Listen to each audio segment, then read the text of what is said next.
주시옵고 또 인도하시고 붙들어 주시옵소서. 감사합니다. 이 모든 말씀 예수님의 이름으로 기도합니다. 아멘. 자, 사무엘상 들어갑니다. 사무엘상. 사무엘상은 31장까지 하는 사무엘 하는 24장까지. 여기 내용은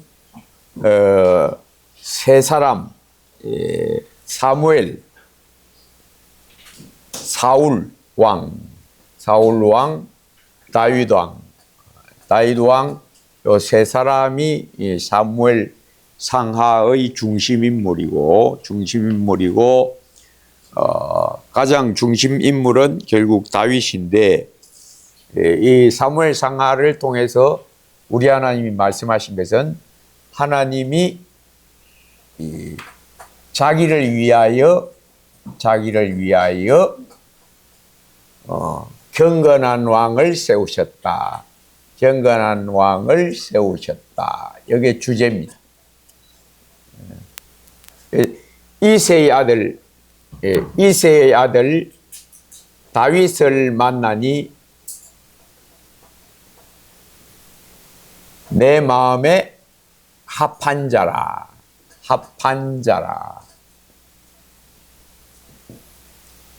내 마음에 합한 자라.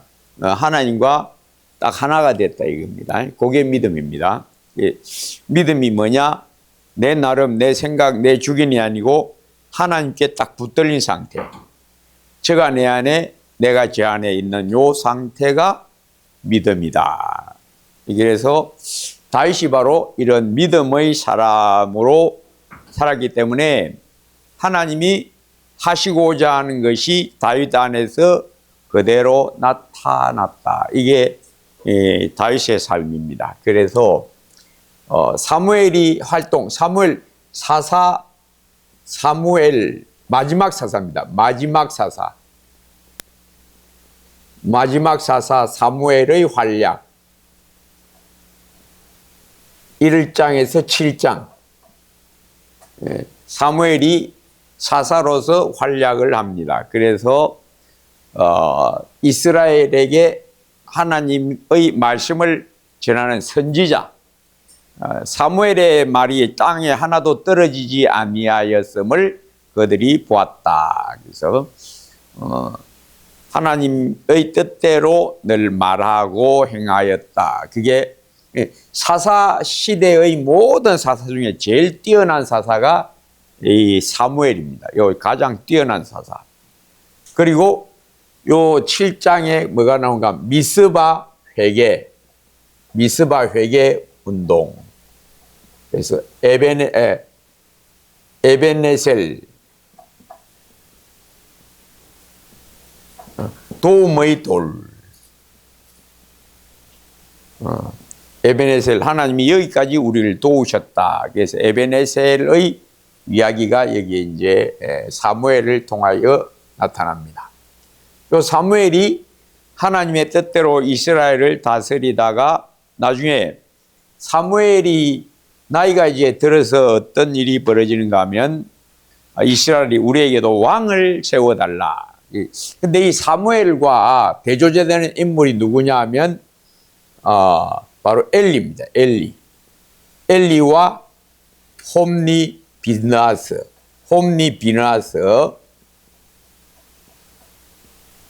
두 아들, 엘리와 두 아들. 이 두 아들은 불량자라. 엘리는 어두운 지도자.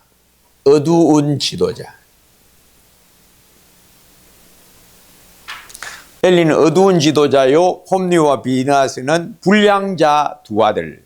그래서 어떤 어두운 일이 벌어지는가? 홈니와 비느하스가 죽음을 자초하는 그런 재물을 빼앗고 제사를 업신여기는데도 엘리가 아무 말도 안 하고 있다가 어떤 일이 일어나니까 자기 아들들을 책망하는가 하면 회막에서 수종드는 여자하고 동침했다는 소문이 들리니까 그때야 이제 말합니다. 그러니까 하나님을 못 오가는 일을 하고 있는데도 그건 제재를 안 하다가 하나님을 못 오가는 그런 제사를 짓밟고 재물을 빼앗는 그런 일을 할 때는 아무 말 안 하다가 좋지 못한 소문이 들리니까 그때 말합니다. 그러니까 하나님의 진노가 임합니다. 나를 멸시하는 일에는 너희가 가만히 있다가 왜 너가 좋지 못한 소문이 들리는 그런 일에는 내 아들들을 그때야 책망하느냐. 이렇게 해서 하나님이 엘리의 집에 저주를 내립니다. 내가 너와 너 집을 저주한다. 그래서 너희 집이 이 제사장 집안이거든요. 요 제사장 집안. 제사장 집안인데 이 제사장 직분을 하나님이 옮겨버리겠다. 누구에게 옮겨버린가 하면 충실한 제사장을 일으키리라. 또 충실한 제사장이 누가 되는가? 바로 사무엘입니다. 그래서 이 제사 직분을 빼앗아서 하나님이 이 집에다가 옮겨버린다. 이게 바로 하나님의 진노. 그렇게 해서 홈리와 비나스가 한날에 다 죽을 것이다. 엘리가 또 한 어리석은 일이 뭔가 하면 이 엘리의 어리석은 일이 뭔가 하면 언약궤를 백성들이 요구한 대로 언약궤를 의지하고 전쟁에 나가게 함. 전쟁에 나가게 함. 그래서 백성들이 야 블레셋 군대하고 싸우는데 언약궤를 가지고 나가면 하나님이 우리를 도우시지 않을까 하고 언약궤를 의지합니다. 이건 언약궤를 의지한다. 저기 뭔가 하면 불신앙, 불신앙의 표본. 눈에 보이는 것을 의지하는 이들의 불신앙.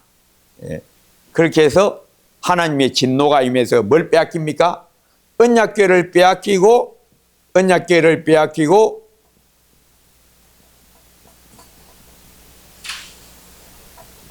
홈리와 비나스가 다 죽습니다. 두 아들이 죽음. 한날에 두 아들이 다 죽습니다. 그렇게 해서 언약궤가 진중에 전쟁하는 진중에 들어오니까 블레셋 군대가 사기가 뚝 떨어집니다. 전부 지금 뭘 생각합니까? 눈에 보이는 어떤 것이 어떤 힘을 줄 거라는 불신앙이 블레셋에게도 있고 이스라엘에게도 있었다. 이스라엘은 언약궤 들어오니까 인간적인 기대, 이 인간적 기대와 희망. 이건 전부 인간적 기대와 희망, 육신적 기대와 희망. 이건 전부 불신앙. 믿음은 어떤 것을 소망을 주냐? 믿음, 사랑, 소망할 때 우리가 경건, 한삼, 세 표지, 믿음, 소망, 사랑. 어떤 믿음, 소망, 사랑? 이거와 반대되는 건 육신적 믿음, 육신적 소망, 육신적 사랑. 이거는 진짜가 아니다. 믿음, 소망, 사랑은 이거는 인간 자신에게서 나오는 어떤 것이 되면 안 된다. 항상 믿음, 소망, 사랑, 참 믿음, 참 소망, 참 사랑은 반드시 누가 주는 것이어야 된다? 성령에 의한 육신적 믿음, 인간적으로 뭔가를 믿는 것, 자기 생각대로의 믿음, 그건 가짜 믿음. 눈에 보이는 것을 믿는 것, 자기 생각을 믿고 자기 나름대로의 어떤 꿈을 세워서 그걸 따라가는 것, 어떤 것이 자기한테 어떤 소망을, 기대를 일으키는 것을 가슴 부풀게 가지는 건 거품, 인간적 거품, 소망은 다 하나님이 퍽 떠뜨려 버린다. 네 그거 헛된 기대 가지 마. 헛된 소망 가지지 마. 이건 전부 인간적인 건 전부 하나님께 하나님의 진노를 불러온다. 그래서 언약궤가 있으니까 뭔가가 안 되겠나 라는 인간적 기대를 가지고 백성들이 와 하고 좋아합니다. 그러니까 사기가 아주 올랐어요. 블레셋은 또 똑같이 인간적인 그런 생각으로 블레셋 군대는 어떻게 되고 사기가 뚝 떨어집니다. 그러면 누가 이겨야 됩니까? 이스라엘이 이겨야 되는데 이스라엘이 이겨야 하지를 않습니다. 오히려 블레셋 군대가 이깁니다. 즉 인간적인 힘으로는 하나님 나라에서 행세할 수가 없다. 인간적인 믿음은 믿음이 아니다. 인간적 사랑은 사랑이 아니다. 참사랑, 서로 사랑하라. 여기 하나 예를 들면 서로 사랑하라. 어떤 사랑? 인간적 사랑, 그걸 말한 게 아닙니다. 어떤 사랑입니까? 내가 너희를 사랑한 것 같이.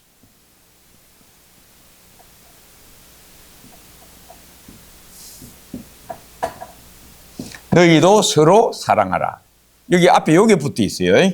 내가 너희를 사랑한 것 같이. 그러니까 진짜 사랑은 어디서부터 출발하는가 하면 예수님이 내 영혼을 사랑하십니다.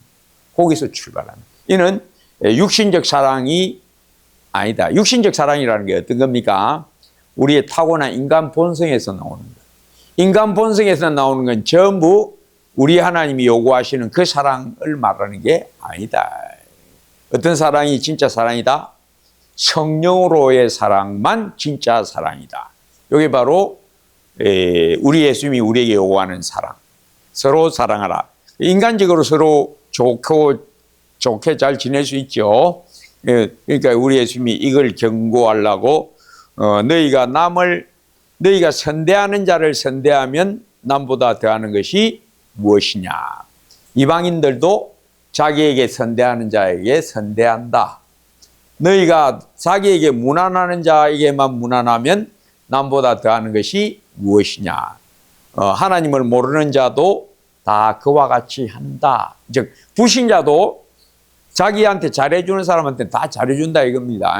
안 그런 사람 없잖아요. 근데 그런 사랑은 예수님이 말하는 그 사랑이 아니다. 예수님이 요구하는 사랑은 나의 자신에게서 나오는 게 아닙니다. 그 사랑을 요구하지 않습니다. 그러니까 뭐라고 말했습니까? 내가 너희를 사랑한 것 같이. 그러니까 뭔가 하면 내 사랑을 배워야만 사랑할 수 있다. 예수님 사랑을 받아야만 이게 사랑이구나. 그렇게 해서 사랑이 되지. 예수님 사랑을 모르면서 타고난 인간적 정분, 인간적 사랑, 인간적 친밀, 그거는 사랑이 아니다. 그건 불신자도 다 하는 그거 말고 그거 주려고 내가 온 게 아니다. 하나님의 사랑이시라 할 때 그 사랑은 우리가 알고 있는 그 사랑은 아니다 이겁니다. 이거는 완전히 거룩한 사랑. 하늘에서 내려온 진짜 사랑. 요거는 인간의 힘으로 할 수 있는 게 절대 아니다. 전혀 안 된다. 오직 뭘로만 된다? 예수의 빛밖에 없네. 예수의 피로만 되는 사랑. 요걸 우리 주님이 요구하고 계신다. 그러니까 지금 이 사람들은 뭘 의지합니까? 언약궤를 의지하는 거예요. 언약궤를 의지하는 거하고 말씀을 의지하는 거하고는 완전히 다른 겁니다. 믿음이 뭘 의지하는 겁니까? 믿음. 영인 말씀. 내 말은 영이요 생명이니라. 생명인 하나님의 말씀.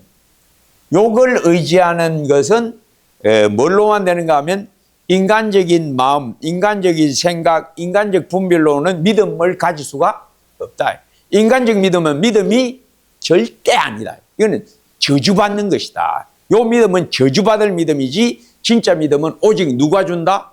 성령 하나님만 주신다. 그러니까 이스라엘이 인간적 기대와 희망에 부풀어 있던 것을 하나님은 진노하셔서 전부 깨버린다. 그래서 언약궤를 의지하는 것은 믿음이 아니고 말씀을 의지하는 것이 믿음이다. 그 말씀을 의지하는 그 믿음은 내 스스로가 가질 수 있는 게 아니다. 내가 스스로 믿는 건 믿음이 아니다. 뭘로서 믿음은 생긴다? 성령으로만 믿음이 생긴다. 예수 믿는 건 내 스스로 믿을 수 있습니까? 스스로 믿는, 예수님을 스스로 믿는 건 전부 가짜입니다. 전부 이단입니다. 예수님을 스스로 믿는 사람들이 많이 있죠. 그걸 우리는 뭐라고 말합니까? 그걸 뭐라고 말합니까? 우리가 이시로 시작한 그걸 뭐라 합니까? 이단이라고 그럽니다.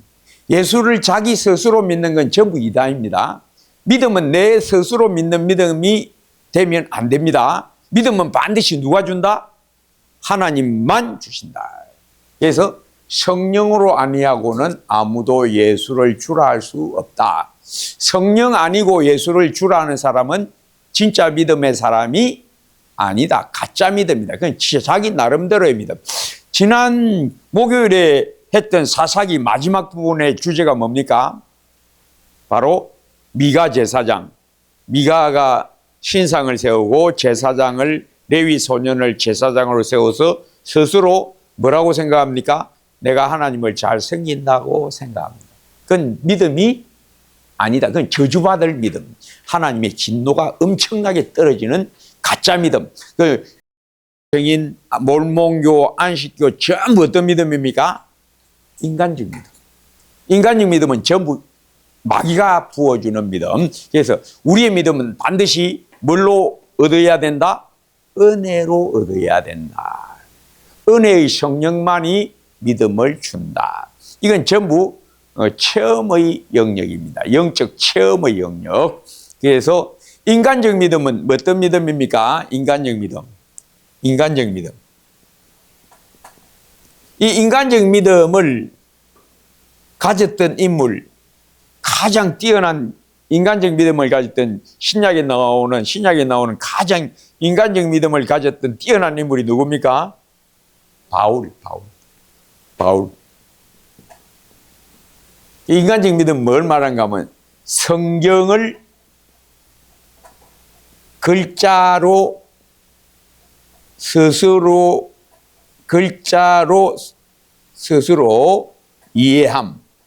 이해하고 붙듦. 이게 인간적 믿음. 그러니까 바리새인의 그 신앙, 바리새인의 누룩을 주의하라.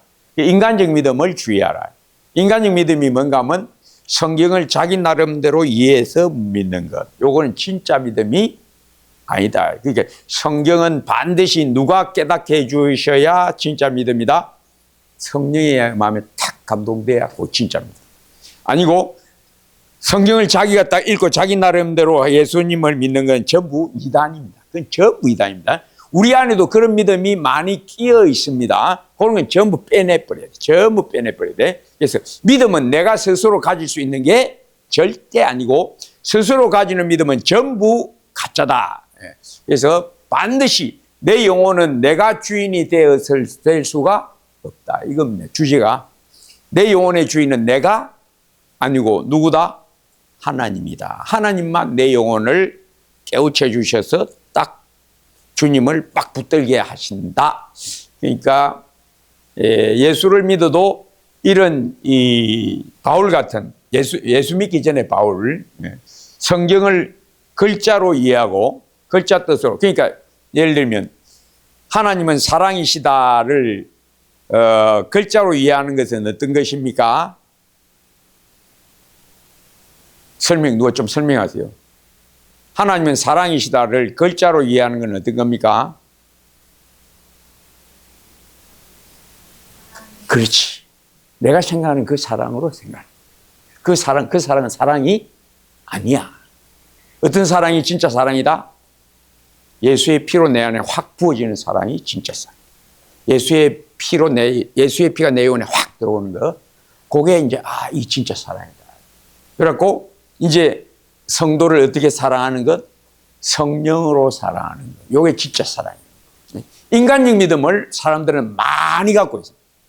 예수를 믿어도 인간적 믿음을 많이 갖고 있으면서 자기가 그게 인간적 믿음을 자기가 갖고 있다는 것을 깨닫지를 못해.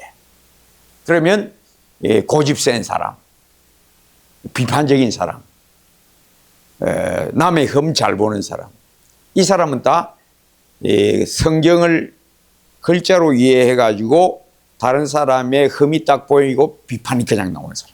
이런 사람은 다 가짜 의. 진짜 의는 어떤 의?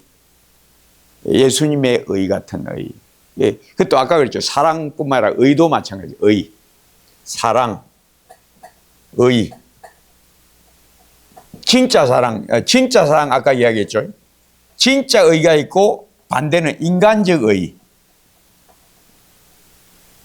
글자를 요 막 빈칸에다 막 여유가 없어서 이렇게 썼습니다. 진짜 의는 뭐냐?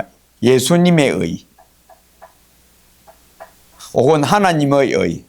복음에는 하나님의 의가 나타났어요. 이렇게 돼 있죠. 그래서 진짜 의는 누가 딱 알게 해주는가 하면 하나님이 예수님의 의를 딱 깨닫게 해줄 때, 아, 이게 의다. 예수님의 빛난 그 모습, 광채, 그 예수님의 광채. 그게 내가 딱 받게 되면, 아, 내가 가진 의는, 인간적 의는 비판적 의, 심판적 의. 다른 사람 잘못한 거 보면, 저놈을, 한 대만 ጭ밥, 그만. 이렇게 되는 의는 인간적 의. 바리새인의 의. 그러니까 바울이 예수님의 의를 모르고 자기 의를 세우려고 맹렬히 예수님에게 달라들었다. 그러니까 이것도 제가 말로 설명을 하지만은 여러분이 그걸 알려면 그 의의 비추임을 받는 수밖에 없어. 말로 설명할 수 있는 게 아니야. 자, 아까 그랬죠. 사랑, 믿음, 소망, 사랑. 이거 전부 말로 설명해서 알게 해줄 수 있는 게 아니야. 그래서 마음이 심령이 가난한 자는 복이 있나니. 자, 심령이 가난한 자는 복이 있나니. 다 그랬습니다. 마음이 청결한 자는 복이 있나니. 그럼 마음이 청결한 것을 설명 잘하면 알 수 있습니까? 없습니까? 안 돼. 제가 그랬어요. 하나님의 빛남, 하나님은 말로 설명해서 전달해서 알게 해줄 수 있는 게 아니다. 그 사람이 그걸 만나지 못했다면 아무리 설명해도 그 사람은 알 수가 없다. 자, 음식이 있네. 요 샌드위치죠. 샌드위치를 먹어보지 못한 사람에게 이 샌드위치는 삼색 샌드라고 되어 있는데, 맛이 어떠냐? 맛을 보면 고소하고 달콤하고 그렇습니다. 알겠지요? 알겠지요? 알겠지요? 이제 안 먹어도 되지요? 안 된다는 겁니다. 설명은 할 수 있어. 말로 설명할 수 있어. 그러나 이것을 알게 해줄 수는 없다. 성경이 그런 거예요. 성경이 하나님에 대해서 아무리 이야기해도 성경이 우리에게 제시하는 하나님은 알 수 있는 하나님이 절대 아니야. 성경이 우리에게 하나님을 알게 해줄 그 능력이 전혀 없어. 누구만 알게 해준다? 하나님. 어떻게 해서? 내가 만나서. 지난 목요일 제가 여호와는 나의 목자시니 하나님은 사랑이시다. 하나님은 빛이시다. 그러면 그 빛은 어떤 빛이다? 전기불, 호롱불, 태양빛 아니고, 그거는 우리가 빛이라는 말을 사용해야 한다 뿐이지 실제 그 빛은 아니야. 이걸 알 수 있는 사람은 어떤 사람만 안다? 빛이 받은 사람 외에는 모르는 거야. 나하고 사모님 우리 같이 먹었다 나눠서. 그러면 야, 삼색 샌드 맛있더라. 한번 먹어보세요. 먹어보면 맛있어요. 어떤 맛인데? 이 먹으면 말이야 고시하고 말이야. 이 맛이 이렇거든. 그럼 대체 알겠지? 안 먹어도 되지 니는? 됩니까? 아니요. 이걸 말로 설명해서 전달해 줄 수 있는 게 절대 아니야. 하나님도 하나님의 사랑, 하나님의 의도 말로 설명해서 알 수 있는 게 전혀 아니야. 자기가 그 의를 딱 받아야, 그 의를 딱 맛봐야, 사랑을 딱 맛봐야 하나님은 사랑이라면 아멘 이렇게 되는 거지. 그 사랑 맛보지도 못했는데 하나님 사랑이시라 우리 아버지 사랑, 우리 엄마 사랑 하고 비슷한가? 예, 그거 안 되죠. 상상밖에 안 되는 거예요. 자, 지금 뭐 하려는가 하면 믿음이라고 하는 것은 실제로 말씀을 내가 딱 만나야 믿음이 뭔지를 알지. 말씀을 딱 못 만나면 믿음은 어디에 불과하다? 자기 생각에 불과하다. 자기 나름대로의 하나님 상상, 예수님 상상, 그건 믿음이 아니다. 지금 요점은 그겁니다. 이게 성경 글자로 표현할 수 있는 게 절대 아니다. 어떻게 우리식으로 믿음, 소망, 사랑이라고 표현했지만은 이거는 자기가 맛보아야 알고 자기가 얻어야만 아는 거지. 이 얻음 맛보면 누구만 준다? 하나님만 주신다. 요게 요점입니다. 그래서 이 엘리가 백성들이 언약궤를 갖고 가면 우리가 안 이기겠나? 언약궤를 의지하는 걸 보고 엘리가 그걸 제재를 못했다. 그만큼 어떻다는 거야? 그게 뭐 그 믿음의 삶이 아니야라고 책망하지를 못했다는 거죠. 그러니까 함께 멸망의 길로 다 같이 끌려 들어가도록 하나님이 던져버렸다. 그게 바로 엘리와 홈리 비나스. 그러자 이 비나스의 아내가 해산할 때 아이를 해산할 때 자기 남편도 죽고 시아버지도 죽고 언약궤가 뺏겼다 하니까 아이고 이가봇이 뭐냐? 영광이 떠났다. 우리 집안에서 영광이 떠났다. 진짜 떠났습니다. 어디로 갔다? 이 제사장, 충실한 제사장을 하나님이 이렇게 했는데 그게 누구냐? 사무엘이다. 그래서 이제 사무엘이 제사장 겸 사사로서의 활약을 하게 되었다. 이렇게 되는 게 이제 엘리, 홈리, 비나스 집안의 멸망. 그래서 이 사무엘이 활약을 하다가 8장에 가면 이제 백성들이 뭘 요구하는가 하면 사무엘의 아들들이 있는데 사무엘 아들들은 자기 아버지 가치를 안 했어. 그러니까 뇌물을 받고 재판을 굳게 하고 하니까 백성들이 웅성웅성하다가 뭘 요구하는가 하면 우리도 왕이 있어야 되겠다.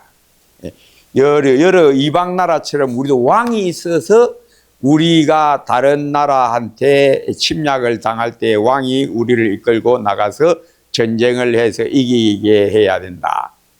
우리가 왜 이런 일을 늘 당하냐? 우리 주위에 있는 민족들은 왕이 있어가지고 그 유능한 왕들이 백성들을 규합해서 군대를 잘 양성해가지고 우리를 침략을 했다. 그러니 우리도 왕이 있어야 된다. 요렇게 되죠. 그래서 하나님이 사무엘이 이걸 안 기뻐합니다. 안 기뻐해서 하나님께 품하니까 하나님이 그들이 너를 버리는 것이 아니고 나를 버려서 이스라엘의 왕을 사람을 세워서 나를 왕자리에서 쫓아내는 거다. 그러니 너 그 말을 들어주고 경고하라. 앞으로 너희가 왕 대신 하나님이 우리 왕 되게 해주세요라고 해도 나는 안 들어준다고 말하고 너희와 너희 왕이 함께 멸망한다고 말해라. 그렇게 이제 흘러갑니다. 그래서 이스라엘 역사는 뭘로 망하느냐? 왕과 제사장 그 지도자들의 악함을 통하여 멸망하게 되었다. 이게 바로 우리 하나님이 사무엘에게 마지막 경고. 너희가 여전히 악을 행하면 너희 왕과 너희가 함께 망하리라. 그 표본을 하나님이 누구를 통해서 보여주시는가 하면 사울왕. 자, 이제 사울왕의 등장. 백성이 뭘 구했다? 왕을 구했다.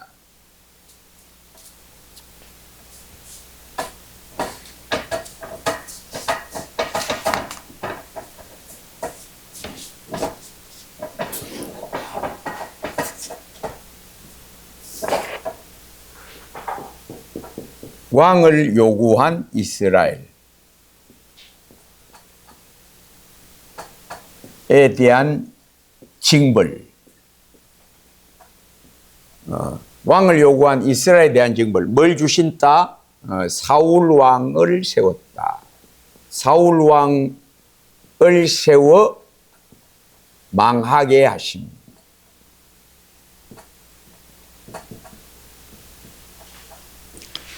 그래서 로마서 13장에 보면 로마서 13장에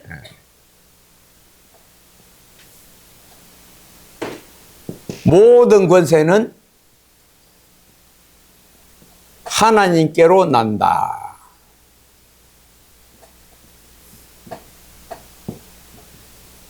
모든 권세는 하나님께로 온. 그러면 모든 권세는 하나님께로부터 나니까 선한 권세만 세운다라고 생각하면 이건 이제 만화적인 생각입니다. 만화 많이 본 사람. 하나님이 세우는 왕은 어떤 왕을 세우느냐? 어떤 왕을 세우느냐? 때로는 지혜롭고 선한 왕, 때로는 우둔한 왕,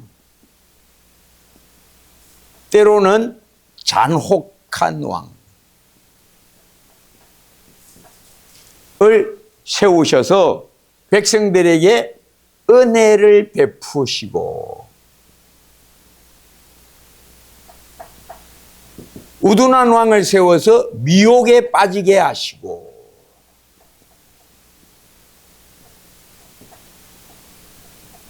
잔혹한 왕을 세워서 징벌하신다. 이 모든 왕은 누가 세운다? 하나님이 세우신다. 왜? 백성들의 악함을 때로는 징벌하시고. 히틀러를 누가 세웠습니까, 여러분? 히틀러 누가 세웠습니까?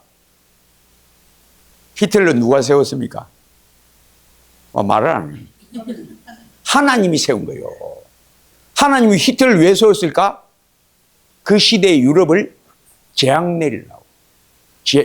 그 시대의 유럽의 교만을 팍 쳐버리려고 악한 히틀러를 세운 거예요. 네. 징기스칸 누가 세웠어요? 하나님이 세워요. 왜? 징기스칸을 세워서 그 시대의 유럽까지를 어떻게 하려고? 전쟁의 재앙에 넣어서 그 천주교, 그 당시에 천주교를 어떻게 하려고? 징벌하시죠. 징기스칸을 세웁니다. 하나님이 이순신, 하나님이 세종대왕도 세우시고, 때로는 연산군도 세우시고, 때로는 선조 같은 우매한 왕도 세우시고. 그래서 선조가 세워졌을 때 백성들은 갈팡질팡하는 거예요. 왜? 징벌하시려고. 김일성을 하나님이 세우셨습니다. 김일성을 세운 이유가 뭡니까? 하나님이 북한 땅을 어떻게 하려고? 쳐버리려고. 왜? 속히 하나님을 떠난 대한민국 교회를 징벌하시려고. 히틀러를 세워서 성도들 거기다 다 붙여버려요. 징벌하시려고.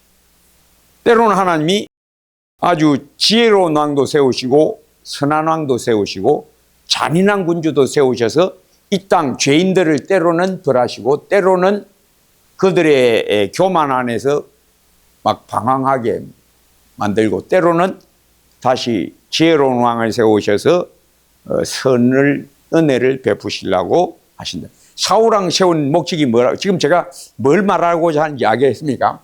사울왕을 세운 목적은 뭐라고? 왕을 요구한 그들의 악함과 어리석음을 징벌하시려고 사울왕을 세웠다. 그 다음에 우리 하나님이 그들을 불쌍히 여기사 누굴 다시 세웠다? 다윗왕. 다윗왕을 세운 목적은 무엇이다? 그들에게 하나님이 은혜를 베풀어 주시려고 다윗왕을 세우셨다 이겁니다. 그래서 우리 하나님은 이 땅에 선한 왕도 세우시고 우둔한 왕도 세우시고 잔혹한 왕도 세우셔서 적절하게 몽둥이도 휘두르시고 어둠을 뿌리셔서 헤매게도 하시고 때로는 지혜로운 왕을 세우셔서 그들을 은혜 안으로 끌어당겨 주시기도 하신다. 이렇게 하든지 저렇게 하든지 전부 다 누구 손에서 난다? 하나님 손에서 난다 이겁니다. 그래서 사울왕을 이스라엘이 왕을 요구하니까 하나님이 진노하셔서 그래 너희가 요구하는 거 던져주마. 대신에 뭘 던져줬다? 뱀을 던져주신다. 독사를 던져주신다. 어떻게? 독사에게 물려 많이 죽이려고 하나님이 그들의 죄에 대한 대가를 지불하시려고 사울을 세워주셨다. 그렇게 해서 이 왕을 요구한 이스라엘에 대한 징벌, 이들이 뭘 하지 않는다?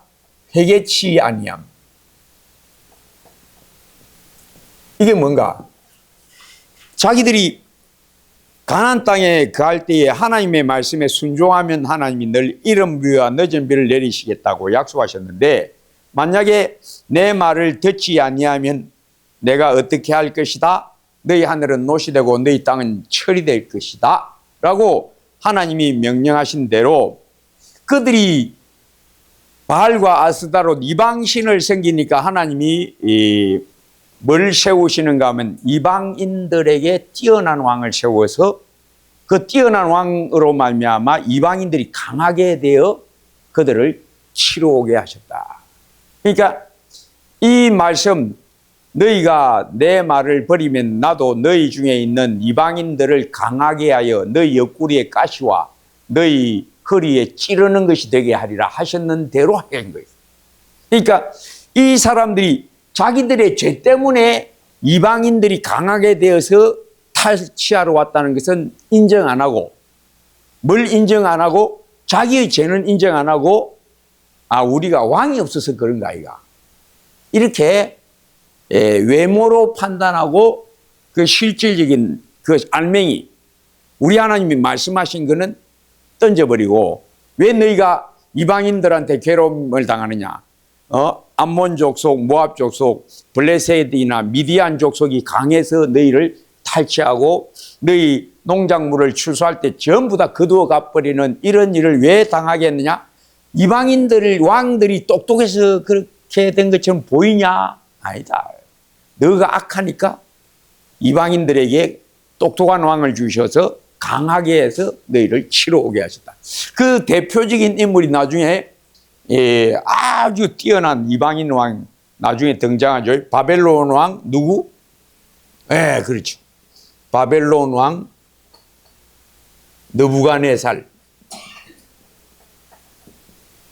이 왕은 구약에 나오는 왕 중에 제일 뛰어난 왕.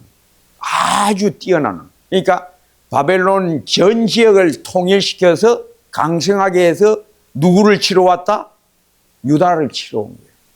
이 바벨론 왕 느부갓네살은 누가 세웠다? 하나님 세웠다. 누굴 치려고? 유다 왕국을 쳐부시려고. 그럼 왜? 그들의 범죄 때문에. 그들의 범죄 때문에 느부갓네살 왕이 강성해져서 그들을 치러 왔는데 그들은 회개를 하지 않더라. 그래서 하나님은 잠시 치고 만 것이 아니고, 이때까지 사사시대 때는 암몬 족속, 모압 족속, 블레셋 족속, 미디안 족속이 잠시 왔다가 그들을 괴롭게 하고 또 떠났다가 또 잠시 왔다가 또 괴롭게 하다 떠나. 그런데 이번에는 얘는 엄청나게 강해. 어떻게 한다? 모조리 싹 썰어서 끌고 가버린다. 전무후무한 이 재앙을 하나님은 거기다가 쳐내리셨다. 왜? 유다가 오랫도록 범죄하니까 하나님이 드디어 뿌리채 뽑아버렸다. 누굴 통해서? 이 사람, 이 뛰어난 왕, 아주 뛰어난 왕 중의 왕이라. 이방인들 중에는 가장 강한 왕. 그러니까 이 사람을 세워서 유다 족속을 뿌리채 뽑아서 하나님은 바벨론으로 집어던졌다. 왜? 회개치 아니하니. 예레미야, 이사야 선지자들이 회개하라, 회개하라. 그래도 회개치 아니하니까 하나님이 오래 참으시다가 누굴 일으켜서 바벨론 왕 느부갓네살이라는 뛰어난 왕을 딱 세웠어요. 영웅을 세우셔서 이 영웅의 권세에 의하여 유다를 뿌리채 뽑아 던져버렸다. 왜? 하나님은 뭘 하시려고? 사울 왕을 세워서 망하게 하시려고 딱 정했다. 그게 바로 이스라엘이 왕을 구한 죄. 뭐 안 한 죄? 자기들의 죄 때문에 이방인들에게 늘 침략당한다는 것은 인정을 안 하고, 자기들의 죄는 인정 안 하고 뭘 보고? 이방인들은 왕이 있으니까 저 강하다. 그러니까 우리도 왕이 있어야 돼. 그러니까 뭘로 타다는 겁니까? 하나님 우리한테 왕 안 주고, 저기는 하나님도 안 섬기는데 저렇게 잘 돼갖고 부자가 돼가지고 강한 나라가 돼갖고 하나님 섬기는 우리는 어떻게 하고 쫄쫄쫄쫄 지금 미약해지고 저것들은 막 잘 되고 떵떵거리고 거의 뭐 하나님 섬기 갖고 되는 게 아니고 우리도 뭐가 있어야 돼? 왕이 있어야 되고 군대가 있어야 돼. 강한 군대가 있어야 되고 왕이 있어야 돼. 그래서 뭘 의지하지 않는다? 자기들 회개하지를 않고 말씀을 의지하지 않고 기껏 해봤자 뭐 한다는 게 한 게 뭐예요? 언약궤를 의지하다가 망하게 되었다. 말씀은 의지하지, 즉 여러분 믿음이라고 하는 것은 내 스스로가 가질 수 있는 게 아니다. 자기 스스로 가지는 믿음은 전부 어떤 믿음? 언약궤를 바라보는 그런 인간적 믿음. 그거는 진짜 믿음이 절대 아니고 하나님의 저주와 진노가 떨어진다. 그게 바로 이 언약궤 빼앗긴 사건. 그리고 이 사람들이 언약궤 빼앗기고도 정신을 못 차리고 이제는 뭘 요구한다? 왕을 요구하겠다. 그러니까 우리 하나님이 왕을 요구한 이스라엘을 징벌하시려고 누굴 던져주셨다? 예, 뱀을 던져주셨다. 그 뱀이 누구냐? 사울이라는 뱀을 하나님이 세우셔서 이 사울과 함께 이스라엘이 누구를 핍박하다가 경건한 왕 다윗을 핍박하다가 함께 멸망에 끌려 들어가더라. 요게 이제 사무엘이 진노하여서 너희가 잘 들으라. 너희가 요구한 왕은 이렇게 할 거고 너희가 왕에게 압제를 당할 거고 너희가 왕을 위하여 섬기다가 너희 처녀와 청년들이 그들에게 끌려가서 군인이 될 것이고 그들의 집을 다스리고 그들의 밭과 포도원을 가꿀 것이고 그들이 결국은 너희와 함께 전쟁에 나가서 왕과 함께 전쟁에 나가서 너희 왕과 너희 자녀들이 모조리 다 죽임을 당하고 만다. 요게 사울의 마지막 경고, 사무엘의 마지막 경고 그대로 됩니다. 그래서 사무엘상 마지막은 뭘로 끝나는가 하면 사울이 하나님의 치심을 받아서 그때 군대들이 모조리 다 죽었다. 요게 사무엘상의 끝. 그리고 우리 하나님은 그럼에도 불구하고 은혜를 베푸시려고 지혜롭고 선한 왕 누구를 주셨다? 다윗 왕을 세우셔서 내가 이새의 아들 다윗을 만나니 내 마음에 합한 자라. 그래서 내 뜻을 이루게 하리라. 사사시대의 어두움을 왕을 세워서 사울 왕을 세워서 끝내려고 했던 이스라엘, 우리도 왕을 세워서 사사시대의 이 모든 침략과 탈취당하는 거 면하자. 그 인간적인 기대는 다 헛거다. 사람이 내는 도모와 사람이 내는 계획과 사람이 내는 계획은 전부 하나님을 어떻게 하는 것이다? 대적하는 것이다. 육신의 생각은 하나님과 원수가 된다. 즉 인간적인 방법, 인간적인 꾀, 그건 전부 누구를 대적하는 거다? 하나님을 대적하는 것이다. 인간 본성은 항상 하나님을 대적한다. 그래서 우리 하나님이 인간의 본성을 사정없이 쳐버린다. 그게 바로 이스라엘이 이제 멸망으로 가는 과정, 사울과 함께 멸망으로 가죠. 왕을 요구하다가 그들이 요구한 것을 하나님이 주셨을지라도 하나님이 그들을 어리석은 왕 사울에게 붙여서 모조리 멸망시켜 버리시더라가 이제 앞으로 전개되는 과정입니다. 자, 사울 왕의 어리석음.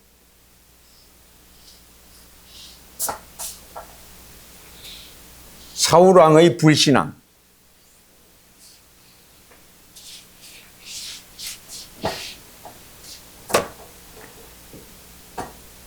사울 왕의 불신앙과 어리석음과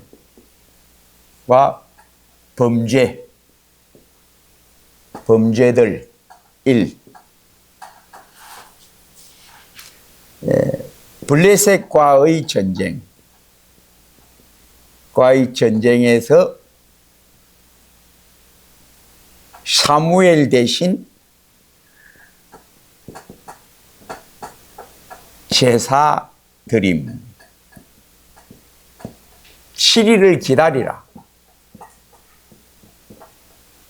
내가 올 때까지 기다리라. 사무엘이 사울에게 내가 갈 때까지 기다리세요. 그런데 기다리는 동안에 백성들이 블레셋 족속이 워낙 강하고 많으니까 백성들이 보고 어떻게 합니까? 두려워서 막 도망을 가거든. 그러니까 백성들이 막 숫자가 점점 군인이 적어지니까 이 사울이 어떻게 되고 초조해지고, 초조해지니까 어떻게 하려고? 백성들을 붙들어 두려고, 야야야, 우리가 하나님께 제사 드리자. 그렇게 해서 우리가 제사 드리자 해서 제사를 딱 마치고 나니까 누가 왔다? 사무엘이 딱 오니, 이게 뭔 일이요? 왜 당신이 그 제사 드리, 내가 올 때까지 기다려가 했는데 왜 당신이 하나님께 제사를 드려서 그건 내가 할 일인데, 월권, 예. 월권. 그래서 사무엘이 왕이 되지 못하게 하시리이다. 주께서, 여호와 하나님께서, 주께서 당신이 왕이 되지 못하게 하실 겁니다 하고 돌아가 버립니다. 두 번째, 요 전쟁할 때에 어떤 일이 또 벌어지는가 하면 헛된 맹세. 헛된 맹세로 군인들을 곤란케 함. 군인들을 곤란케 함. 저녁까지 아무도 먹지 말고 전쟁해라. 그랬는데 백성들이 막 이제 전쟁에서 막 힘을 잃습니다. 그러니까 모르고 막 그 힘을 잃으니까 하나님께 제사도 드리지 않은데 짐승을 잡아서 잡아먹으니까 피도 빼지 않고 짐승을 잡아먹고 막 그러니까 허겁지겁. 그러니까 이 많은 사람들이 범죄하게 되죠. 범죄하게 되고 또 이걸 모르고 이 요나단이 꿀을 먹음. 들꿀을 채취해서 꿀을 먹고 힘을 얻습니다. 그래서 이 요나단의 활약에 의해서 블레셋을 이깁니다. 그런데 나중에 사울이 이걸 알고, 야, 누가 이거 맹세를 어겼느냐 한번 찾아보자. 수색해 보니까 누가 걸립니까? 요나단이 딱 걸리거든. 그러니까 네가 왜 하나님께 한 맹세를 네가 어겼느냐? 너 오늘 죽어야 되겠다. 그래서 백성들이 요나단이 오늘 활약해서 우리가 전쟁에서 이겼는데 하나님의 도우심으로 요나단이 하나님의 도우심으로 이기게 했는데 왜 요나단을 죽입니까? 하고 못 죽이게 만류합니다. 그래서 이제 요나단이 목숨을 건지게 되는데, 그 다음에 세 번째, 아말렉을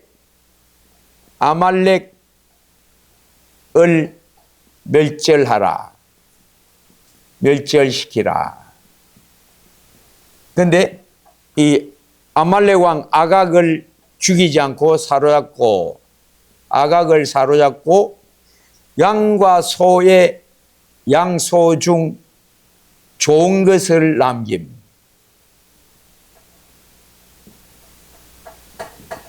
양소 중 좋은 것을 남김. 그자 사무엘이 와서 아각을 안 죽였어. 아각을 죽이라고 아각뿐만 아니라 모든 아말렉 사람을 다 멸절하라고 하나님이 엔적에 모세로 말미암아 맹세하시고 선언하신 것을 왜 안 지킵니까? 아말렉을 멸절시키라고 명령하셨습니다. 왜 안 지킵니까? 그렇게 해서 아각을 안 죽이고 살린 것. 그리고 백성들이 아이고 뭔 닫고 이거 양하고 소하고 다 죽이려고 합니까? 좋은 건 남겨갖고 제사합시다. 하나님께 제사합시다 하니까 그 말이 그럴듯하게 들려서 백성들의 요구에 따릅니다. 그러니까 백성을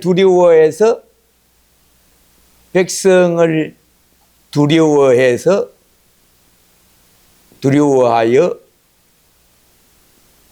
말씀을 저버림.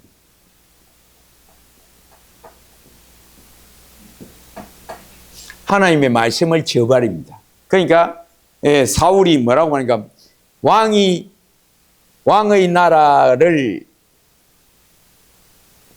이웃에게 주시리이다. 왕보다 나은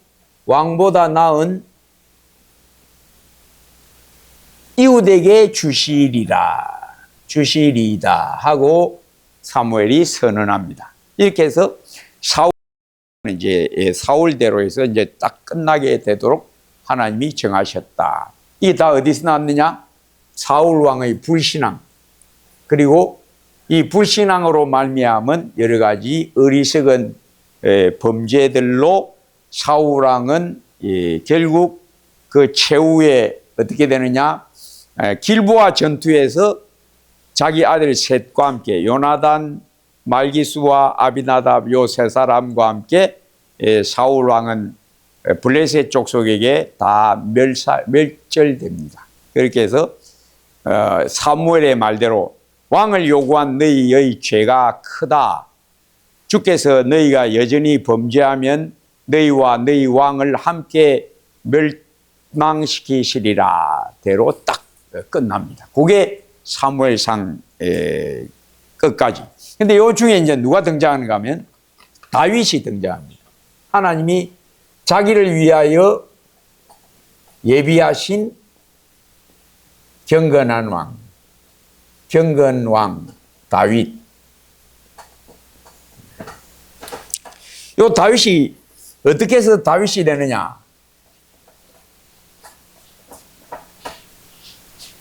하나님이 사무엘에게 너 사울에게 알리지 말고 이새의 집에 가서 그 중에 내가 택한 자에게 기름을 부어 왕으로 세우라. 그래서 사무엘이 이새의 집에 갑니다. 이새에게 너 아들들 다 데려왔나? 하나님이 너 아들 중에 하나에게 기름을 부으셔서 왕으로 세우신다고 했다. 그러니까 몇 명이 나오는가? 7명이 딱 섭니다. 7명. 첫째, 둘째, 셋째, 넷째, 7째까지. 근데 사무엘이 보고 와, 굉장한 친구들이네. 예, 신체도 좋고 인물도 좋네 하고 감탄하고 있는데 하나님 뭐라 하십니까? 외모를 보지 말라. 사람은 외모를 보거니와 나 여호와는 중심을 보느니라 해서 다 물리치고 사무엘이 그럼요 또 애 누구 없나 하니까 막내가 있는데 막내는 그 너무 어려서 양 지키라 하고 다들 나머지 형들만 데려왔습니다. 가서 빨리 막내 데리고 온나. 그 막내 8번째 아들이 바로 이새의 아들 8번째 아들 이새의 8번째 아들 막내죠. 막내 8번째 아들 다윗. 요 다윗을 택해서 기름을 부어서 왕으로 세웁니다. 이제 앞으로 너가 왕이 될 거다. 예. 그랬는데 이게 이제 어떻게 왕이 되느냐? 하나님을 저버린 이 하나님이 사울에게 악신을 부으심, 악령을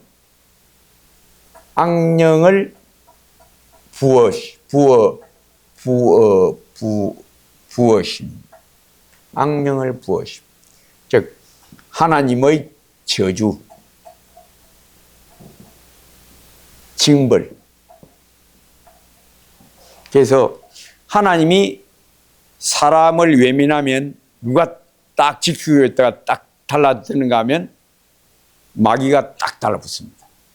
하나님이 싹 외면하면 마귀가 딱 달라붙어 버립니다. 그래서 하나님이 사람을 징벌할 때 뭘 주시느냐? 악령을 부어버립니다. 그러니까 세상령. 그걸 뭐라고 하는가 하면 시험에 든다. 우리는 이제 시험에 든다. 시험에 든다. 요게 바로 하나님이 세상령을 던져버린 것. 그게 시험에 드는 겁니다. 예수 믿어도 시험에 드는 건 뭐냐? 무엇에 붙들리는 겁니까? 세상령에게 붙들립니다. 자기 본성은, 우리의 본성은 늘 누구하고 가깝게 지내는가 하면 세상령과 가깝게 지냅니다. 우리의 본성은 늘 세상령하고 가깝게 지냅니다. 그래서 시험에 드는 게 뭐냐? 세상령, 마귀에게 딱 들어붙는 게 그게 시험에 드는 거예요. 시험에 되면 어떻게 될까요? 평안이 깨지고 내가 벌떡 일어나서 설치됩니다. 그게 바로 범죄하는 자마다 마귀에게 속하나니, 범죄하는 자는 마귀에게 속하나니. 그래서 우리의 대적, 성도의 대적 3개, 성도의 대적 3가지,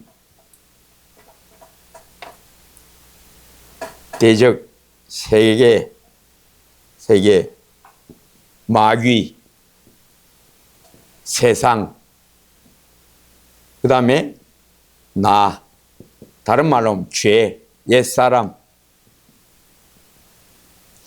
요 마귀하고는 세상하고는 다 한 짝입니다.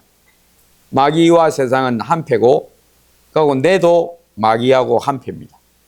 내 본성, 타고난 내 본성도 마귀하고 친하게 지냅니다. 그러니까 마귀의 간첩이 어디 안에 있다? 마귀가 심은 마귀 편이 어디 안에 있다? 내 안에 있습니다. 나는 원래 나는 누구 편이다? 마귀 편입니다. 그 마귀 편에 있는 나하고 지금 이제 하나님께 붙들린 나하고 어떻게 하고 있다? 싸운다. 그게 나의 지금 모습입니다. 그러니까 베드로가 예수님한테 예수님 죽으시면 안 됩니다. 예수님 돌아가시면 안 돼요. 그러니까 예수님 뭐라고 합니까? 사탄아 물러가라. 왜? 베드로 안에 있는 그 인간적 사랑, 아까 그랬죠? 인간적 사랑, 하나님 사랑, 서로 뭐다? 원수다. 인간적 사랑과 하나님 사랑은 서로 원수다. 이 인간적 사랑은 누구 편에 있다? 마귀 편에 있다. 하나님 사랑은 내 안에서 새 생명인 나를 붙들어주고, 나의 원래 나는 누구하고 가깝게 늘 지낸다? 마귀 편이다. 늘 마귀한테 딱 붙들려서 마귀하고 같이 이렇게 내통한다. 이게 간첩이 어디 안에 있다? 내 안에 있는 거예요.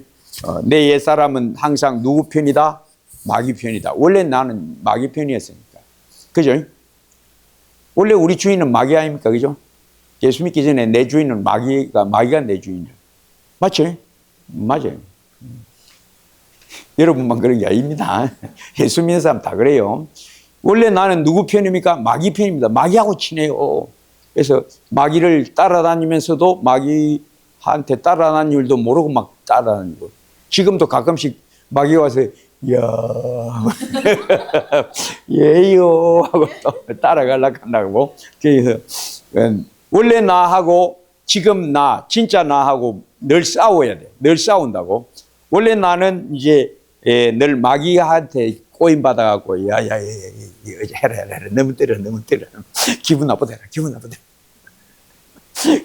진짜 나는 내 영혼 평안에 나 늘 어디에 붙어 있다? 예수님께 붙어 있고. 근데 이게 진짜 나고.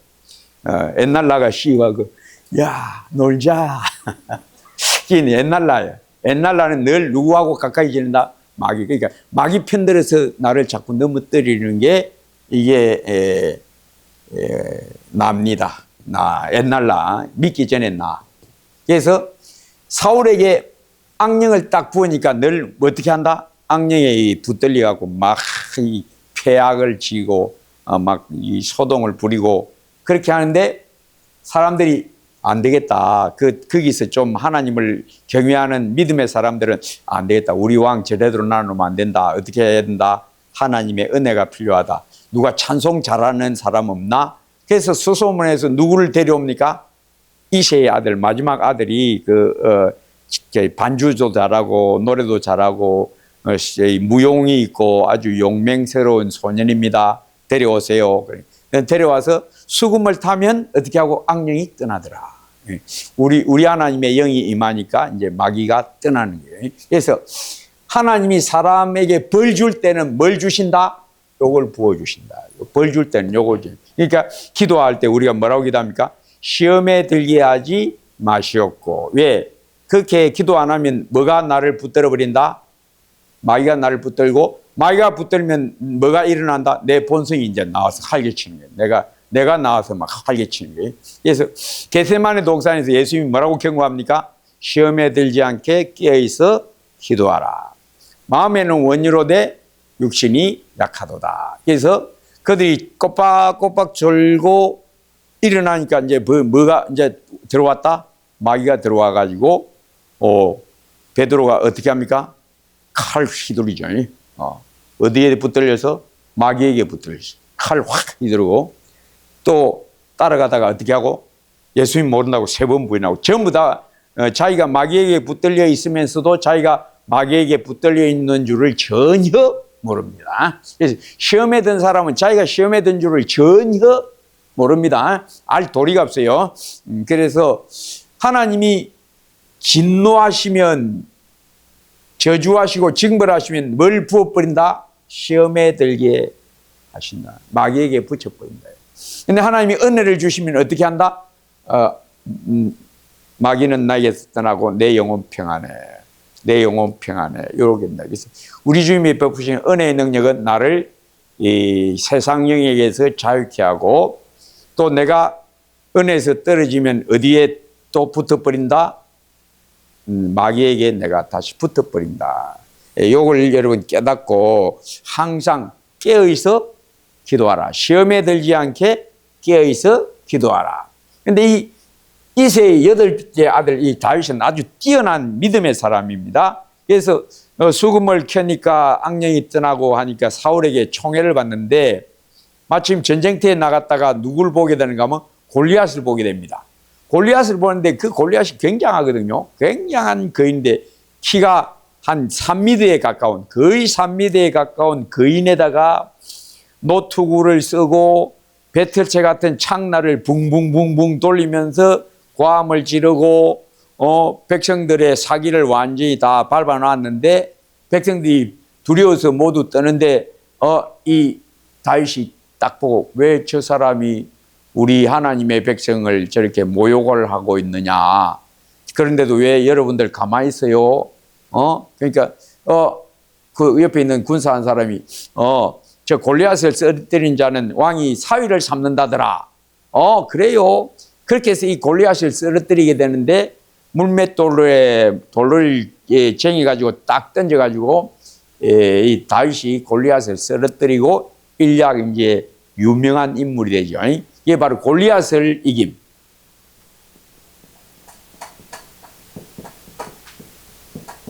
그래서 사울이 이걸 보고 자기 군대에 들어와서 군대장을 시킵니다.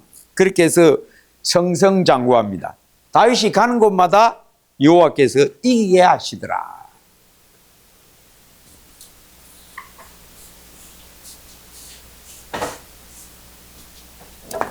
다윗에 대해서 뭐라고 말하는가 하면, 다윗이 사울의 모든 신하보다 지혜롭게 행하매, 지혜롭게 행하매, 이렇게 성경이 다윗에 대해서, 다윗이 어떻고 용맹하고 지혜로웠다. 그래서 믿음이 뭐냐? 믿음은 믿음이 자랑.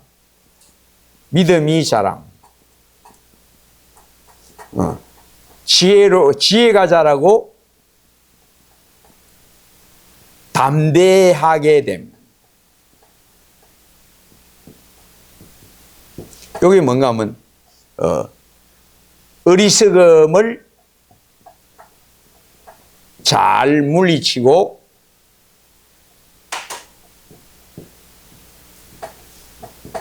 죄를 능히 이김. 여기 바로 믿음이 자라는 겁니다. 그래서 뱀같이 지혜롭고 비둘기같이 순결하라. 믿음이 자란다? 지혜가 자라는 거예요. 지혜에 장성한 자가 되라. 예수를 믿는데 하는 거 보면 이상하게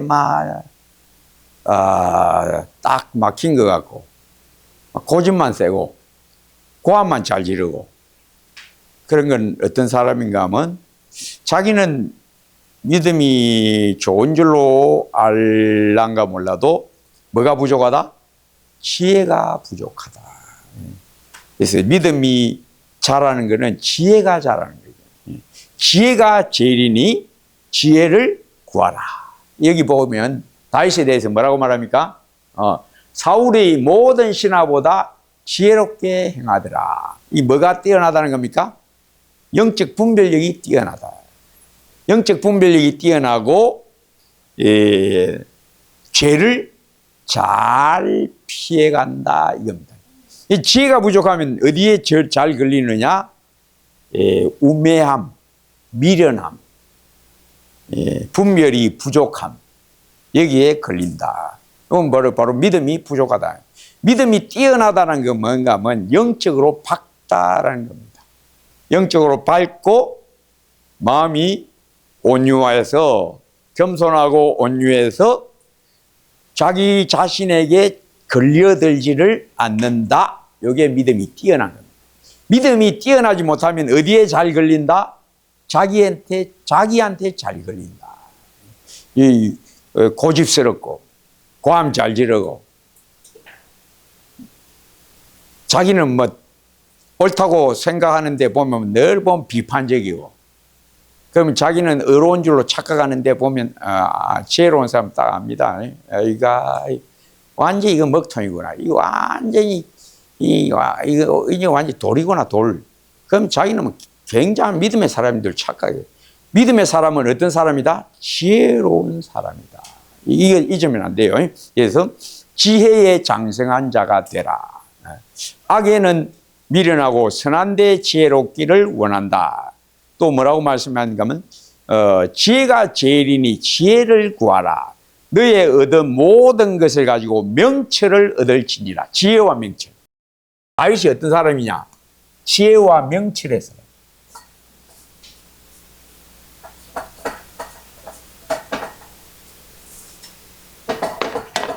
잠언 4장 7절.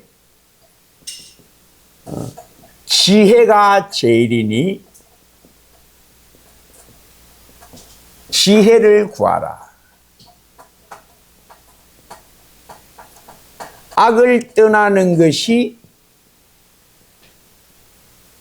명철이니라.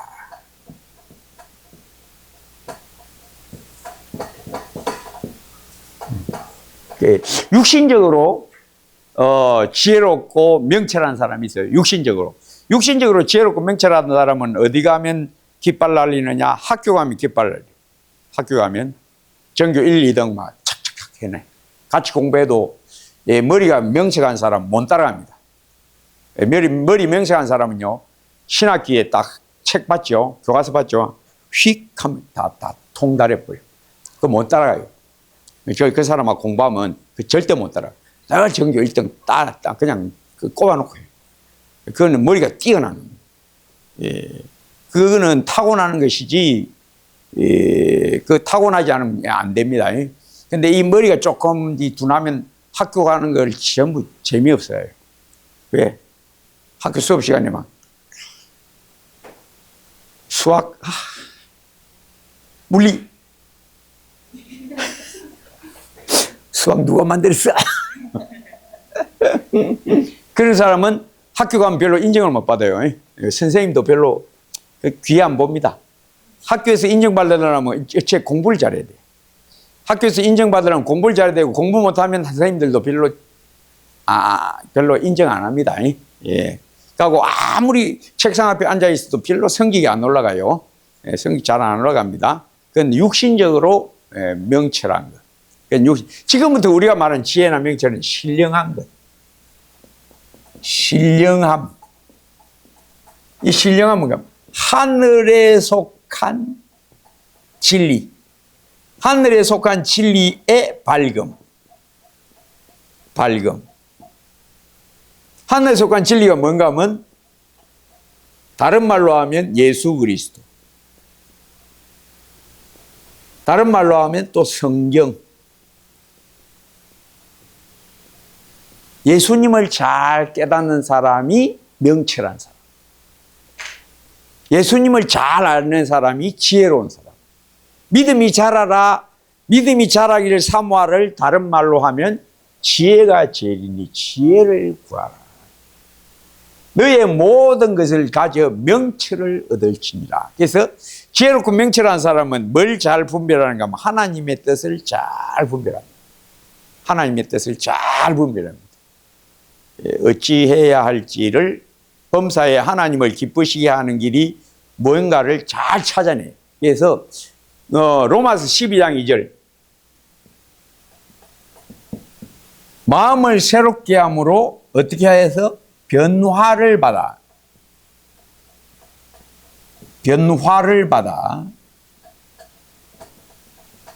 하나님의 선하시고 기뻐하시고 온전하신 뜻이 무엇인지 분별하라. 그러니까 이게 명철을 하고 지혜로운 것. 이 성도는 믿음이 자라야 되는데 이 믿음이 자라는 사람을 뭐라고 표현한가 하면 주님의 뜻을 잘 깨닫는 사람. 범사에 주님 뜻을 잘 깨달아서 주의 뜻대로 행하는 사람이 지혜로운 사람. 이건 천국에서 큰 상 얻는 큰 인물 됩니다. 다윗같이, 모세같이. 그래서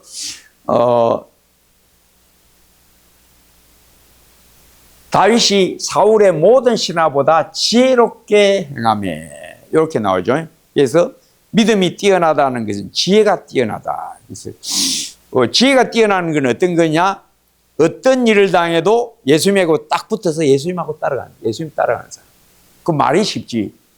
이거 말이 쉽지. 실제로 이거 안 됩니다. 왜 안 될까? 뭐가 자꾸 방해합니까? 예, 마귀가 방해하고. 또 그 다음에 뭐가 방해하고? 주위 사람들이 방해하고. 제일 잘 방해하는 건 바로 누구고? 나고. 내가 주위 사람 말에 그냥 뒤뚱뒤뚱 막 흔들흔들. 예. 그래서 이 사람 말 들으면 이 사람 말이 옳은 거. 저 사람 말 들으면 저 사람 말이 옳은 거. 도대체 뭐가 뭔지 모르겠네. 이 사람은 뭐가 없다? 예, 지혜가 부족하다. 뭐가 부족하다? 명철하지 못하다. 악을 떠나는 것이 명철이니라. 그래서 마음이 밝고 깨끗하면 뭘 잘 분별하는 거면 내 속에서 딱 올라오는 게 딱 분별해 버려. 근데 내 속에서 뭔가 올라오는데 그 발견 못하면 어떻게 될까요? 그게 붙들리는 거지. 예를 들면 옆에서 누가 뭐라고 하면 그게 안 좋은 말이면 기분이 어떨까요? 기분이 어떨까요? 안 좋지. 안 그래요? 예, 사모님? 민수 목사님이 옆에서 여봐 맞잖아 가면 기분이 안 좋죠?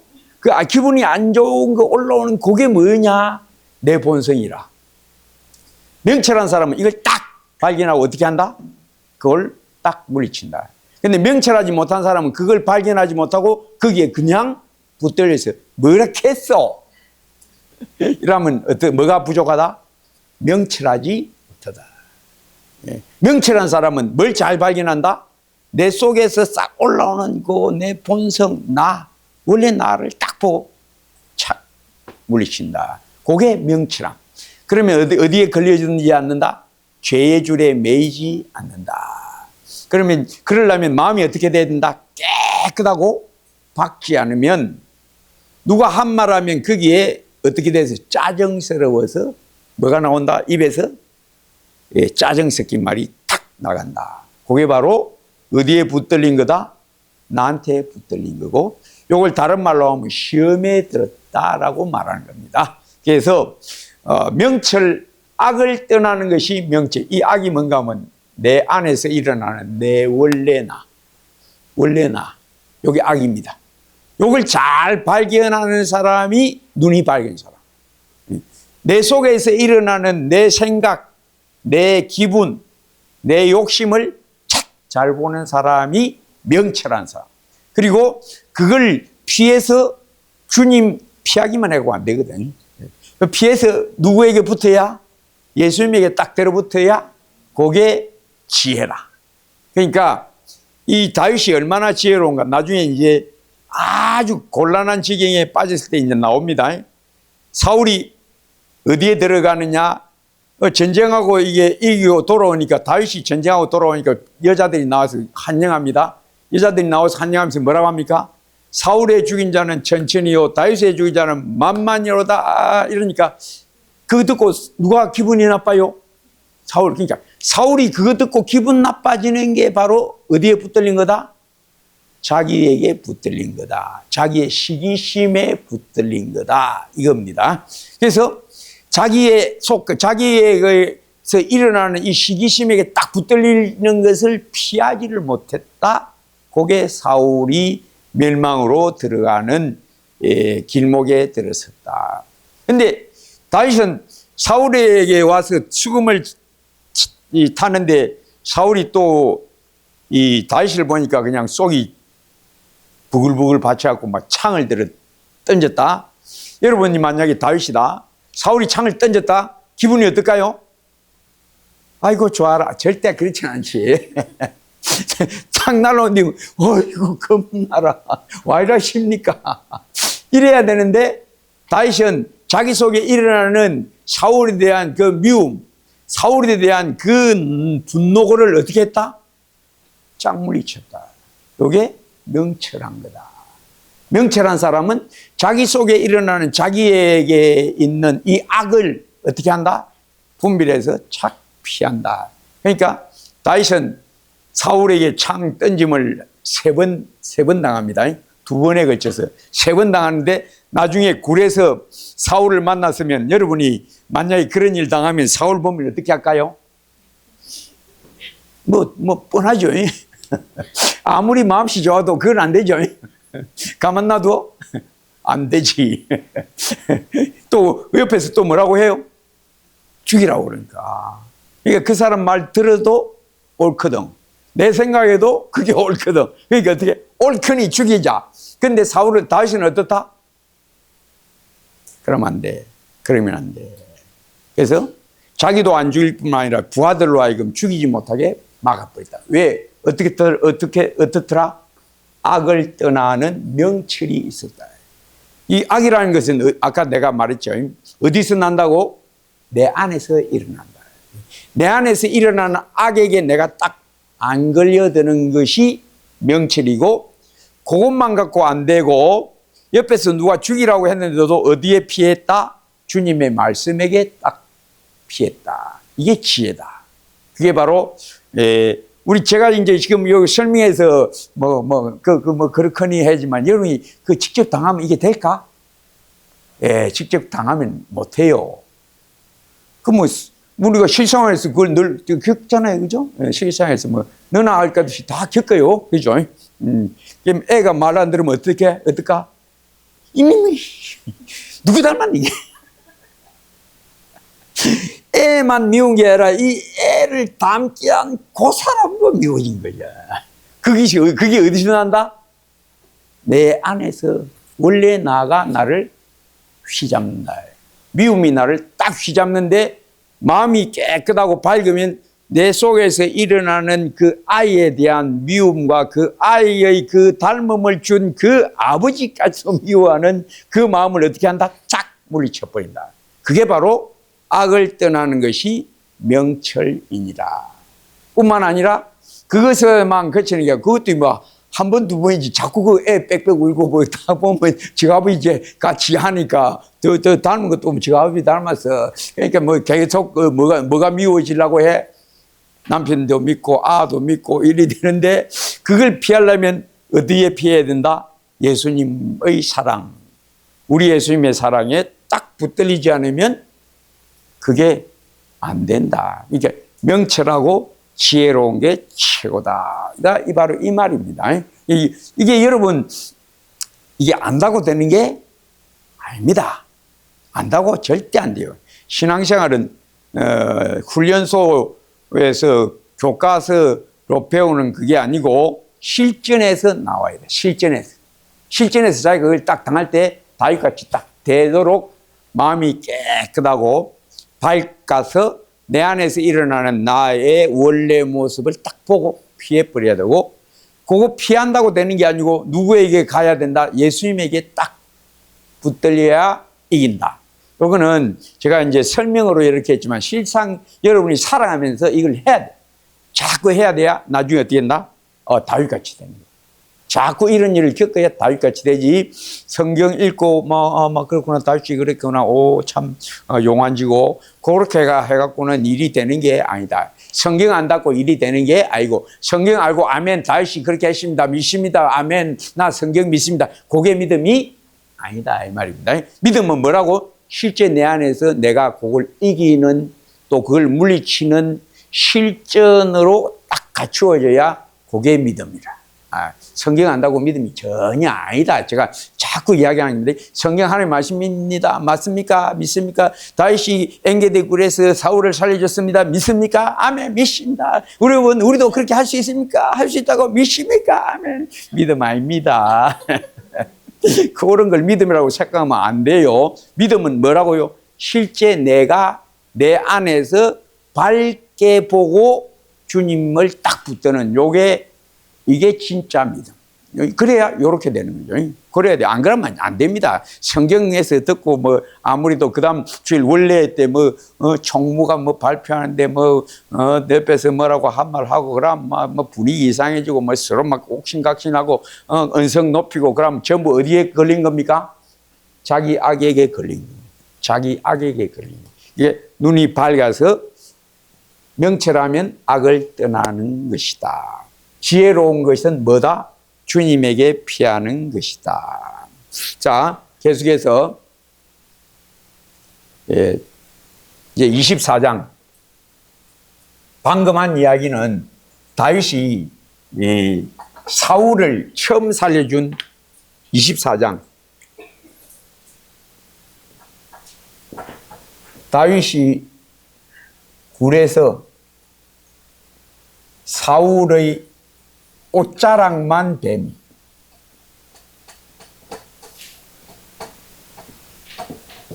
부하들로 사울을 해하지 못하게 금함,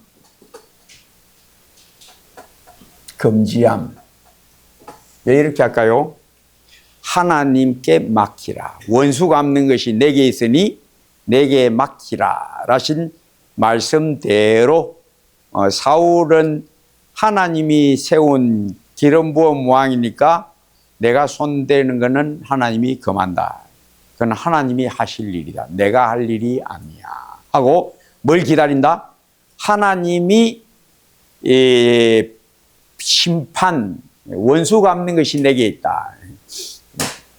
원수 갚는 권한을 하나님께 맡김. 내가 할 일이 아니다. 이게 다윗의 믿음. 그리고 25장에 뭐가 나오는가 하면 25장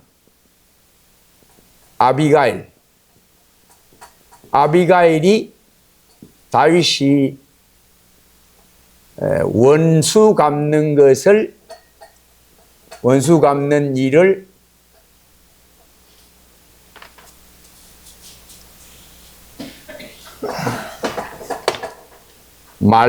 만류함. 요게 25장. 자, 그럼 26장이 뭐가 나오는가 하면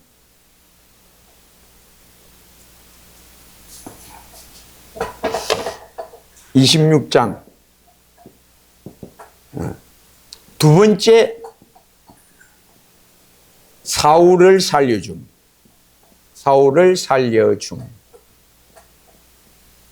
창과 물병만 가져옴. 사울이 돌아오라고 권유하나 듣지 아니함. 요게 이제 26장까지. 자, 묘한 순서가 있습니다. 다윗이 굴에서 사울의 옷자락만 베고 부하들로도 사울에게 손대지 마라. 하나님께서 기름 부음 자니 하나님이 처결하실 거다.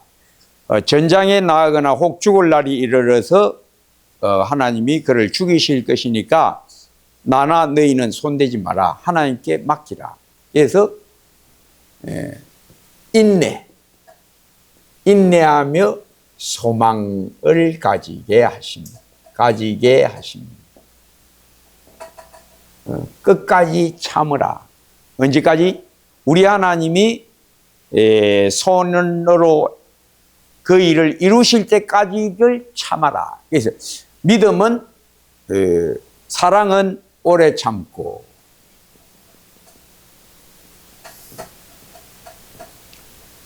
사랑은 오래 참고. 그 다음에 다윗이 자기가 이때까지 다니다가 그 나발, 아비가일의 남편 나발의 양떼를 지켜줌. 요런 일을, 선행을 베풀고 도움을 주었는데 그 은혜를 알까 하여서 다윗이 자기 소년들을 나발에게 보냅니다. 우리 좀 선처해서 좀 우리도 먹을 게 필요하니까 먹을 거 좀 보내달라. 근데 나발이 그 다윗의 청을 아주 멸시하고 무시합니다. 그러자 다윗이 성내서 원수를 갚으려고 이제 군대를 데리고 갑니다. 그러자 아비가일이 이걸 듣고 어떻게 합니까? 나귀에다가 음식들을 많이 실어가지고 다윗이 오는 길목에서 기다렸다가 다윗을 만나서 당신이 앞으로 왕이 되실 분인데 만약에 이런 일로 원수를 갚는다면 나중에 왕은 후회하실 겁니다. 내가 듣기로 굴에서 원수를 살려줬다는 걸 내가 들었는데 그 큰 원수는 살려주는데 이 조그만 원수를 죽이려 합니까? 낙타는 걸러내고 하루살이는 걸러내고 낙타는 삼킬려 합니까? 이런 말이야. 그죠? 그러니까 제일 큰 원수, 굉장한 원수는 살려줬는데 조금 기분 나쁘게 했다고 어떻게 이놈 지집해야 되겠네. 하는 걸 보고 아비가일이 그러시면 안 되지 않았습니까? 앞으로 왕 되실 분이 그러시면 안 되죠. 그렇게 해서 하나님이 악에서 건지심. 우리 그 주기도 중에 뭐가 있죠? 우리를 시험에 들게 하지 마시옵고 그 다음에 뭐가 있죠? 악에서 건지시옵소서. 자, 지금 다윗이 굴에서 사울을 살려준 일은 우리 하나님의 은혜로 믿음을 나타내고 악에서 자기 자신을 지킨 것을 보여줍니다. 근데 여호수아가 어디서 승리하느냐? 여리고성에서는 승리하는데 어디서 넘어집니까? 아이성에서 넘어져. 에베레스트 사는 정보였는데 구덕산 가서 넘어졌다. 그거야 똑같아. 그렇잖아요. 에베레스트 산을 정보하고 내려와서 동네 뒷산에서 굴러 떨어진다. 바로 이게 바로 여리고성은 무너뜨리는데 어디서 실패했다? 아이성에서 실패했다.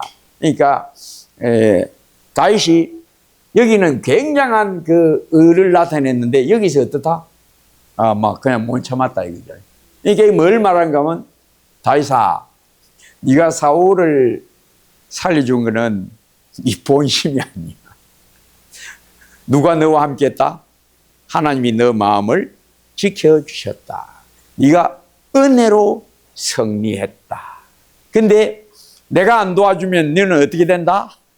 너는 아이성에서 굴러 떨어진다. 그게 바로 요 사건입니다. 그러니까 하나님이 다윗으로 하여금 뭘 깨닫도록 내가 아니요 나와 함께 하신 하나님의 은혜로라를 잊지 마라. 은혜에서 떨어지지 않도록 조심하라. 요게 요 사건. 그래서 다윗이 가만 생각하니까 맞거든. 이건 내가 이게 무슨 짓이고. 굴에서 사울 왕은 살려줬는데 그 큰 원수는 살려줬는데 이 조그만 쪼무라기 원수한테 내가 이게 뭐고 하고 내가 기도한 것을 하나님이 들어주셔서 내 마음을 사울을 해하는 데서 지켜주셨다. 내가 은혜로 승리한 것이지 내가 아니구나를 하나님이 다윗에게 깨닫게 해주시고 이제 다윗 시험에 들었습니다. 스스로 잘하는 줄 알고 시험에 들었어요. 시험에 들었는데 하나님이 시험에 들면 뭘 또 합니까? 악을 행하게 되거든. 그래서 우리가 기도할 때 시험에 들게 하지 마시옵고 악에서 구하시옵소서. 왜 이렇게 기도하느냐? 우리는 어리석어서 자주자주 뭐가 잘 되면 자기가 잘하는 줄 알고 껑충껑충 한다고. 그래 막 내가 막 이번에 어떻게 했거든요. 돌아서서 폭고 뻗고. 그러니까 섰다는 자는 넘어질까?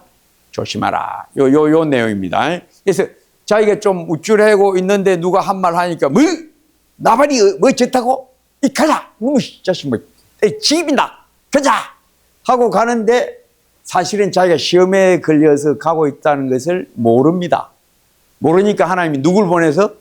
아비가일을 보내서 야 사울아 다윗아 너 시험 들었다. 정신 차리라. 그래서 하나님이 나를 악에서 건져주셨습니다 하고 찬양을 합니다. 내가 친히 원수 갚는 일을 주께서 막으셨습니다 하고 하나님께 찬송합니다. 자, 그리고 얼마 후에 이 아비가일이 자기 집에 돌아왔어요. 여보, 당신 다윗이 그 군대 데리고 와서 말이지 자기 부하들 데려왔대. 오늘 우리 집 다 때리 죽인다 했는데 내가 만나서 살살 달게 하고 돌아가서. 그러니까 나발이 그거 뭐죠? 하고 그게 충격받아서 몸이 돌처럼 굳었다가 열흘 후에 죽었다. 그걸 아비가일이 자기 남편 죽고 나니까 어디로 갔다? 자기 그 재물, 양떼, 소떼 그걸 갖고 누구한테 왔다? 다윗에게 왔다. 그래서 다윗의 아내가 되었다. 근데 이것을 들은 다윗이 뭘 생각하는가 하면 두 번째 사울을 살려주면서 뭐라고 말하는가 하면 혹 죽을 날이 이르거나 전장에 나가서 죽으리라. 그 혹 죽을 날이 이르거나 라는 말이 왜 들어갔느냐? 하나님이 얼마든지 내 원수를 제거하실 수가 있다. 왜? 벌써 원수를 다시 치기 전에 하나님이 쳐버렸으니까. 그 경험이 그로 하여금 두 번째 시험 일을 당했을 때도 또 어떻게 한다? 하나님께 맡기는 믿음에 세워지는 굳셈을 얻게 되었다. 한번 확인합시다. 요거는 다윗이 뭐라고 말하는가 하면 다윗이 26장에 찾아보세요.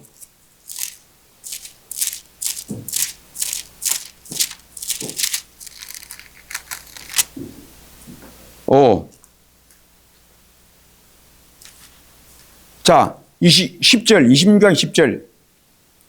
뭐라고 말하는가 하면, 다윗이 또 이르되, 26장 10절입니다.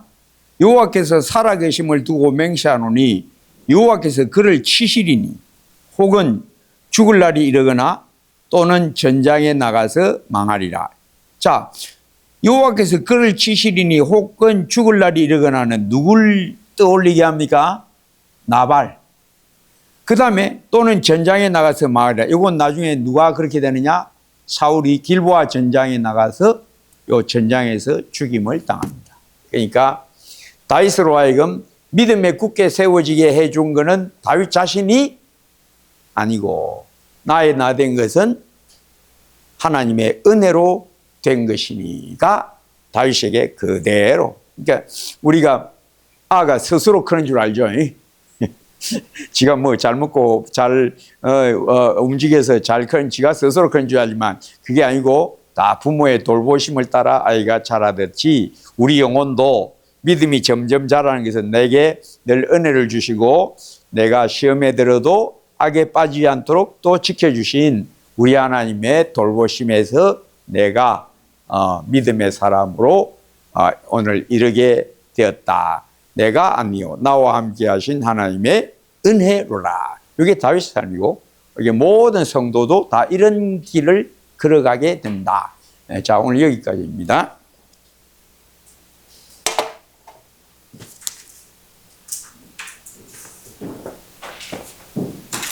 기도하고 마치겠습니다. 아버지 하나님 감사합니다. 또 오늘도 애적 믿음의 사람 다윗의 용맹과 지혜, 그의 진리의 말씀에 순종한 덕베품, 사울에게 원수 사울에게 덕을 베풀었던 다윗의 그 지혜, 명철, 또 우리 하나님의 은혜로 승리함을 우리가 봅니다.